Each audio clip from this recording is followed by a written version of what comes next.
awkward angle. This might be, like, seriously, part 2. Just finished part 1. Well, the camera finished it for me because it turned off on me. We were at a half hour, right? Anyway, hopefully it's not dead. Are you going? Let me check. What was I saying? Okay. Okay, yes. So, sorry, Paxton. I disturbed your slumber. Okay. I'm such an awkward individual. Is this why you watch me? I don't know.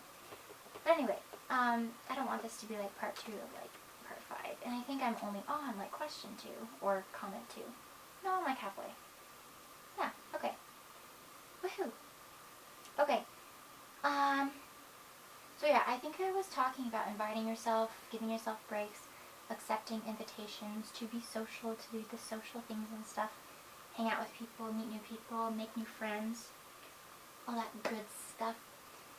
And yeah, so I would get invited like to movie nights, to dances, to just hang out, things and stuff. And for a while, weeks, months, and maybe even years, just a few years, I would always say no. And I was like, all I can do is school. I am just too sad and lonely, which is ironic, to hang out with other people.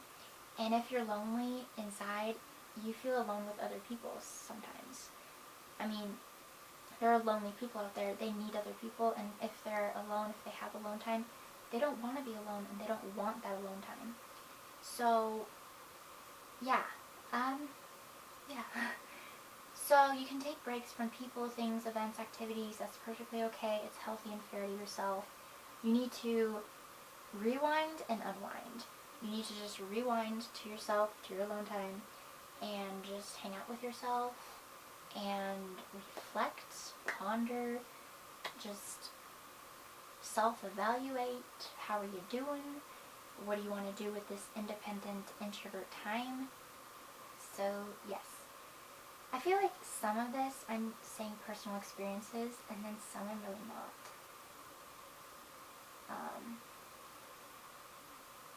And that's okay. Alright. So now, you can only do so much with people. I said time waste. Take time to care for yourself. Take breaks. Me time is important. Essential. Hobbies are not too selfish. Alone time important and healthy. So my notes kind of sort of don't make sense. So that thought just kind of sort of feeds off of that last thought that I just shared. So you can only do so much with people. So you need to work on yourself and your hobbies, or else your life is a waste, okay?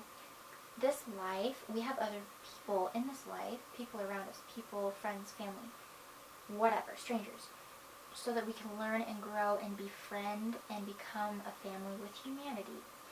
And, or that's what I think.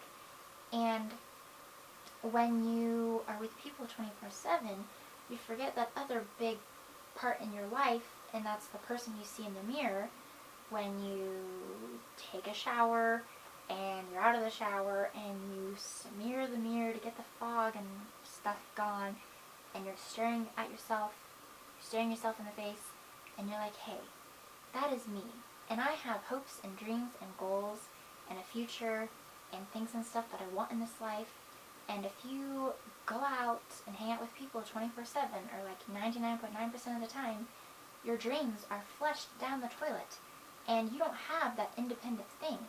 You were born alone, and you die alone, and you have to have balance between the people and yourself. And there's just you. There's only one person. These other people, they're like extra. That might sound really, really weird or low of me to say, but there's just you, you know? So why not work on your own stuff, you know? People are great. I love people. I'm an extrovert. I'm a people person. Corny and cheesy, but dogs are better. But it's a waste of time if you're with people 24/7. So you need those breaks. I know maybe you're a college student. I am, but I have no friends right now yet. That will change, right? Anyway, you want to be with people all the time. You want to party. You want to do things and stuff. You want to be bad before you can be good, you know, before you want to be good. Like, you party, you go crazy, and that might be considered bad. I know it is in my family sometimes. Well, like, yeah. But, so just take breaks. Just work on yourself and get to know yourself. So, alright, these next two are kind of longer. Okay, I'm just gonna, like, rattle off these things and stuff. So don't have to be friends with everyone. You're not everyone's best friend. I'll just stop there and then I'll continue. So, not everyone is your friend. And I learned this in high school, I was beginning to learn this in high school. And I remember this conversation because I'm a weirdo and I have these folders, these files in my brain, and I can pull them out and I'm like, I remember that conversation. I was at this point in my life. It was this period of time. I remember this one conversation I had in my church class, my religion class, back in high school. I think I was like a sophomore. And I just said, oh, everyone's my friend. And I was really bubbly and really weird that time in my life. Like, more weird than I am right now. And I was just so naive and immature. And I was just a child. I was just a tall version of a child. Like, I don't know.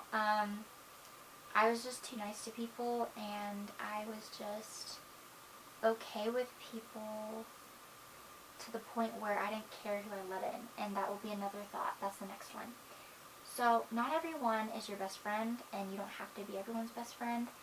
I felt that a lot in high school. I was like, people rely on me, people come to me, they come to me with their problems and their drama, and they want me to help, they want me to fix things, and I don't know how, I don't have the time, I don't have the energy, I don't want to.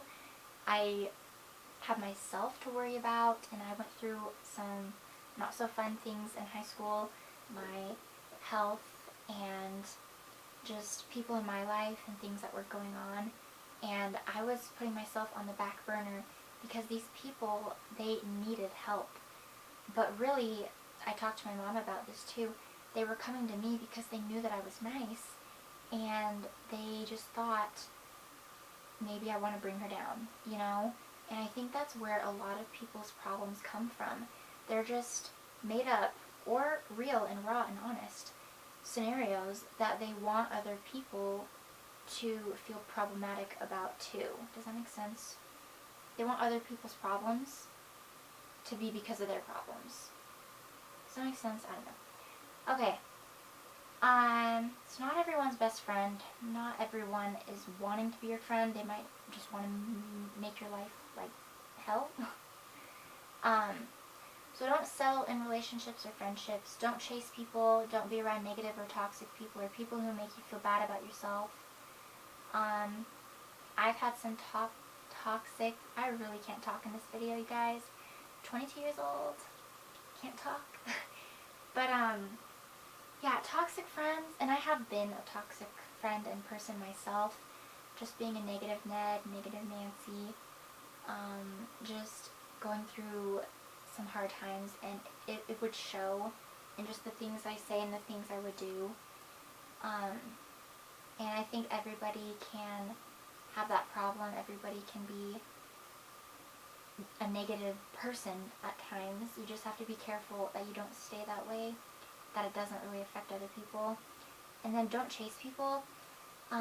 There's this guy here, and I have a boo, a bae, a boy, and there's just a guy friend here. He's actually from back home, but we didn't really like talk until here, and we would just hang out at this like church class. That was how I can explain it for you guys, because it's like an LDS, like my church school thing. But anyway, so we went like twice, and we did some like church activities, and I was like, you know, he will talk about, okay, I'll see you, maybe we can do this, ... whatever.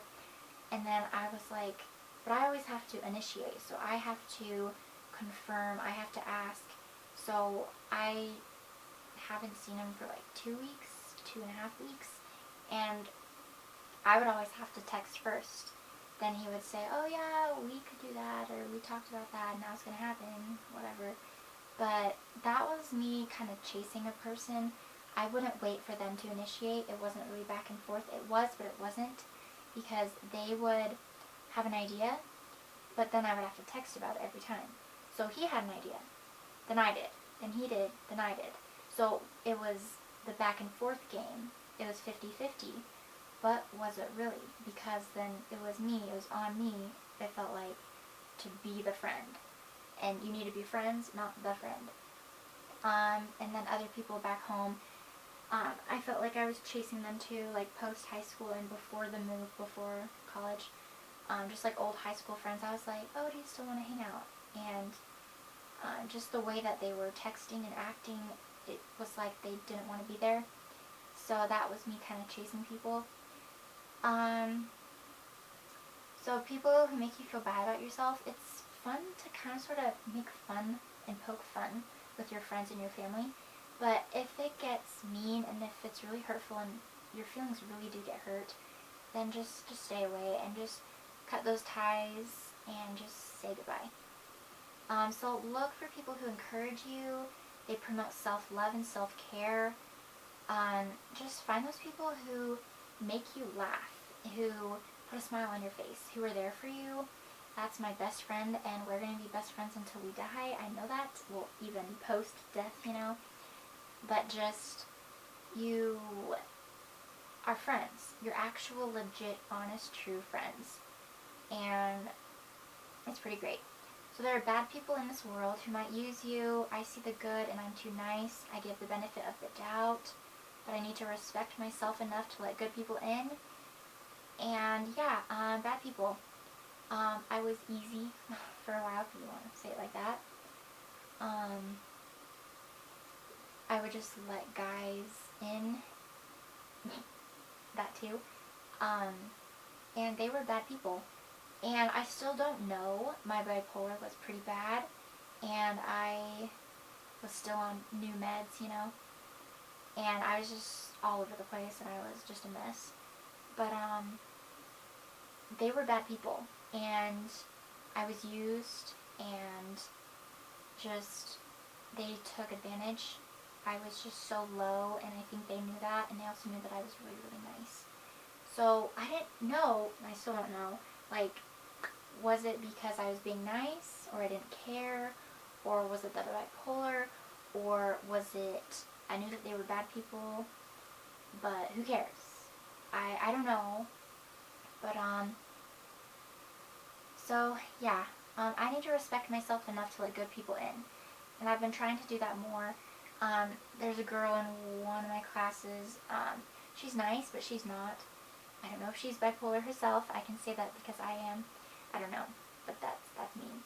But just, like, not nice to a person in our group, just a weird thing going on with them. And then she's, like, nice but not towards me and this other girl. So it's strange. And we had hung out, just this one activity every week, and then it stopped because I was like, oh yeah, I found someone else, I found this friend from back home, and it's been fun to hang out with them, you know, so I go with them now. But now I don't either, because that was me trying to chase someone, and that was the guy that I told you about. So yeah, people change or they don't. They might always be toxic, and I am going to be very careful here. I have acquaintances and I have friends in class, but I don't hang out with anyone outside of class right now. I did, like those 2 people, and then just trying to be nice to myself and, you know, don't let just anyone in. I'm way too open and nice and a pushover. I would let bad guys in. I can't let myself be too open. I can't be an open book. What else? So my whole lifestyle is kind of, or at least it was, and I'm trying to correct this problem, but just me being an open book, and I tell people too much, I say too much, and then I get hurt, I get used, and they take that information and they run. It's like I tell them all this stuff about me, and I want them to know, and then they're just gone. And I don't know if it was like too much information, I don't think that was it, but just like I'm so prepared to be their friend and to have them share things back, but then they're gone. So I just feel used. So also, don't be an open book. You don't have to tell everyone your whole life story. Not everyone deserves or earns your whole life story. You really have to learn that. It can overwhelm people. It can be too much. Some are just private and personal, just for you to know. So don't take shiz from anyone. Shit. This is what I'm still learning. So I wish for these things. I'm still learning in this area. So don't care what people think. Don't let people get in your head. Don't let your self-esteem be so bad and fragile that other people can break it. Not everyone will like you. You just have to like yourself. So you know yourself. They only know what they want to know. Failure, caring what other people think, like my one class. So just like skimming this. So I really do care what people think, and I don't think I used to be this way. My bipolar was really, really bad, like in high school when I think it really came, and we just had no idea. I was just so, not like full of myself, but I was so confident, like I was on top of the world, I was on fire. I would say things, do things, just very bold and blunt, and I think some of that was good, but I think some of it was harmful and like self-destructive. Hopefully it didn't really hurt other people, I don't know. But, so now I seem to really care what other people think. Before I was just so much more confident, but now I'm like, is there anything on my dress? Do people think I sound weird, look weird, talk weird? Do they think I said or did that thing really dumb? And that kind of sounds dumb the way I phrased that, but, yeah, so if you let people get in your head, just the things they say, or the things you think they say and think themselves, your self-esteem will just get really, really, really bad. And mine already is. So if your self-esteem is so fragile that other people can break it, that's pretty sad. Or at least what you think other people are thinking, and you allow that thought process to break your self-esteem and hurt it even worse, that's very sad. So not everyone will like you, you just have to like yourself. And I'm still trying to work on that in myself. You only know the true you. Other people might know you well, but you live with yourself 24/7. Like, you are you, and you know you. So not caring what other people think, like my one class. So my math class, I really care what other people think. I'm in a group of 4, and everybody knows that I'm not good at math, or at least I feel like everybody knows. And again, that's the self-esteem. So, or the lack of. So I really care what they think. They know that I don't have the best grade. They don't know what grade, but they just know that. And I kind of joke, like, oh, haha, that's why I'm bad at math, you know, if I'll, like, say a joke here and there. But, so just try not to care what people think. Love languages. Everybody has one. It can be physical touch. It can be gifts, presents. It can be conversation, communication, spending time, whatever.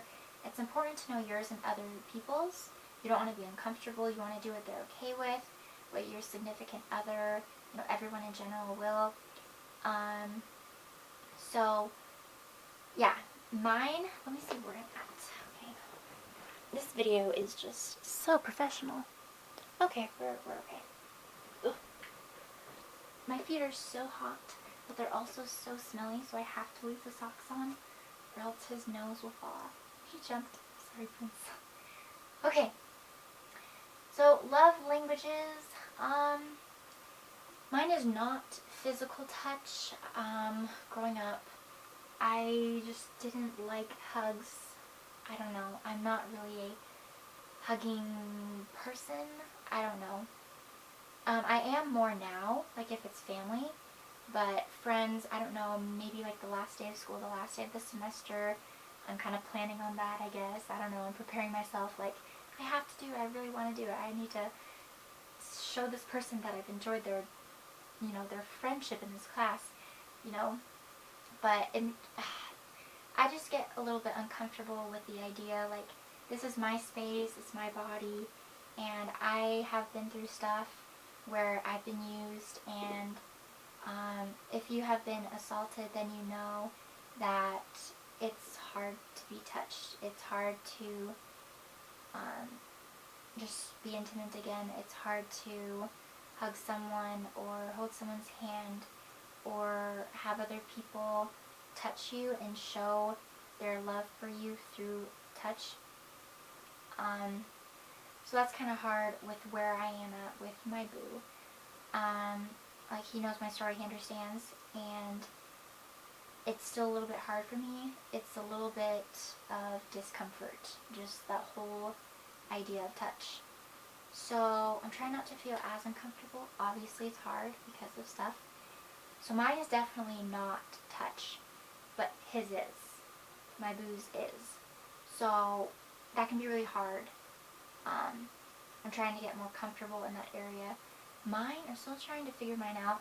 Probably just conversation, communication, just that one-on-one, just laughing, talking, telling stories, just having deep conversations. I love those. I don't like the small talk. I like the real, raw, deep stuff.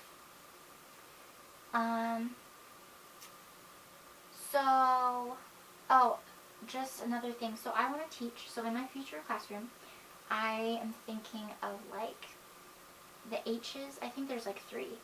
You could do high five, handshake, or hug. I don't know. I would have to talk to the principal about that, obviously. I mean, a lot of instructors, teachers, they have that in their classroom, like as a hello or a goodbye, like you walk through the door, whatever. But I would have to figure that out. So that's just one example, like the touch. Not everybody likes to be touched. They don't like that physical contact. So be kind to yourself. We're almost done. I think there's like 7 more. See, I'm so good at math, guys. This is why I have the grade I have.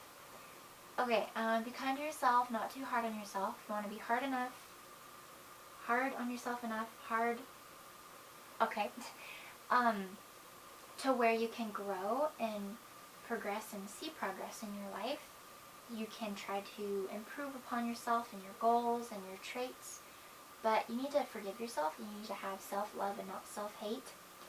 And there's actually this self-hate challenge, or I'm going to call it that anyway.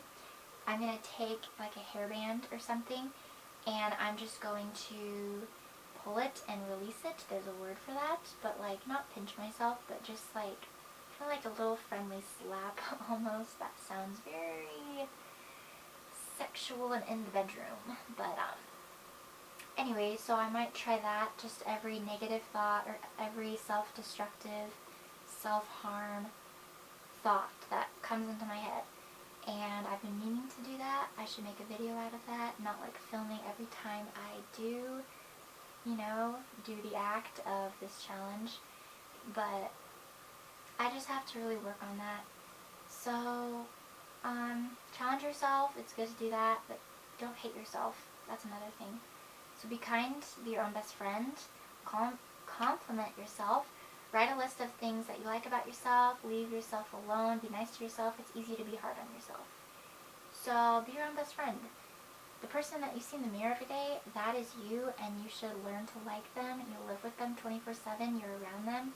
See yourself as a person and not just as yourself. Treat yourself like you would want to be treated. Does that make sense? Like, you expect other people, you hope that other people, and hopefully this is you, but just you want other people to be nice to you. Well, you have to be nice to yourself too. So also write a list of things that you like about yourself. I've been meaning to do that. That's a good idea. And then leave yourself alone. I had that thought a little bit ago. Just leave yourself alone. Like, if someone's being mean, you see somebody being mean, they should just leave that person alone. They should not be a jerk, just like mind their own business, mind yours, and just leave yourself alone. Just be kind to yourself. So it's easy to be hard on yourself. Be careful of that. Now ask for help. It's okay to ask for help for big things. Small things. I've had a self-harm problem in the past, and sometimes I get flare-ups where I get that drive to want to do it again, and have to be careful of that. And it's really nice to be at home and have your mom and dad just a few doors down, and just nice to know that you can go to them for help. It's also great to have that friend or somebody else in your family, but especially for me, my parents, they know me pretty well, and I can talk to them really about anything, well, almost everything, because there are some things, obviously, but like if I want to burn myself, if I want to do something regarding self-harm, or just anything really bad towards myself, I talk to them. Or if it's about like my depression, my anxiety, just my state of mind, just where I'm at emotionally, I can talk to them about that too, and they can almost like talk me out of it, like actually talk me out of it. Like just the conversation, just that love and support, those kind words, they can really help me in that way. Mental health, physical health, very important. It's also important to eat healthy. So treats, dessert, the sugars, I love the sugars, have to do that less. And ever since Halloween this year, 2K19, I just go to candy now. And I used to have like 3 bowls of ice cream a day. The Oreo, love it, still do. I'm not as bad about ice cream anymore, but now it's candy. It's like the candy bars, the chocolate bars. Just get the Fruity Tooty candy, you know. And I've lost count of how many times I reach into the pantry strictly and only for those things. And I will open up the fridge if I'm hungry, and I'll be like, don't want to warm that up, not in the mood for that, too much work. And it's too much work to warm things up sometimes. I'm terrible. But it's more fun to have something, a treat, you know? So I have to be careful about that. I used to be pretty good about that, and I would have a salad instead of ice cream when I was craving ice cream. So don't think or dissect your feelings too much. I'm a very self-aware person. My mom knows this. It's something I'm trying to work on. I have what is called an addictive personality, where I get so lost in a certain activity or thought where it just consumes me and it is all of me, and it's hard to stop. So I've become so self-aware, like I dissect myself and my feelings too much, and I talk to my mom about it too much. I'm trying not to. I haven't brought it up today or yesterday, so that's good. Just like things like, oh, this is how I'm feeling, or maybe we have to switch my meds, or I think I'm being a hypochondriac, Mom. Do you think that this is real or what? Or like, is my depression getting worse? And those are very real, important things that have to be addressed. But when you get too into that, then all you feel is those feelings. Like, you feel like you have those feelings so bad, like that's all you. So don't think too hard in your feelings. Get outside every day. I was so good about this guy. I would walk him every day, even sometimes in the rain, sometimes. And it was just really nice. We would go for like a 10-minute walk. The longest would be like a half hour. And just so nice. It's just nice in the leaves, in the sun, just all seasons, all times of the year. Right now it's snowing, and it's pretty hard right now. Like hard snowing, and is that a word? Whatever. But yeah, so getting outside every day, just the fresh air is so good for you. You don't want to be cooped up or stuck in the house all day. It's important to get out of the house. School kind of forces me to do that, and then in between classes I'm outside, just seeing the world around you. My mascara is probably crazy, but just seeing the world, being out in the world, being involved, you get to see the life around you, the nature, the plants, the sky, the ground you walk on, just animals. Did I say animals? I can see him in action, just like pooping outside in the backyard. I'm weird. Okay. So save money, student loans, shop less, work on that, really work on that. Don't fill your life up with stuff. Now, I am materialistic. I am terribly materialistic. My brother Dakota is not. He is a minimalist at heart, and he's so damn good at it. And I'm just so not. And I support consumerism. I did Black Friday the other day. Yeah. Yesterday? Whatever. I even lost track. I'm so bad. But yeah, so we live in a very things and stuff world, especially here in the US. We love our stuff. Our garages are just full. They're just jam-packed. I have a friend who has a terrifying garage. It's like a maze, and it's just like towers everywhere. And then ours is like a playroom now, but we have a shed full of stuff. So the shed is smart, the playroom is smart. But again, it's that stuff, the stuff you have that you don't need. And I try to tell myself, oh hey, this is for my future house. This is for that. And it makes sense to me, but it doesn't make sense to my wallet. It doesn't. My wallet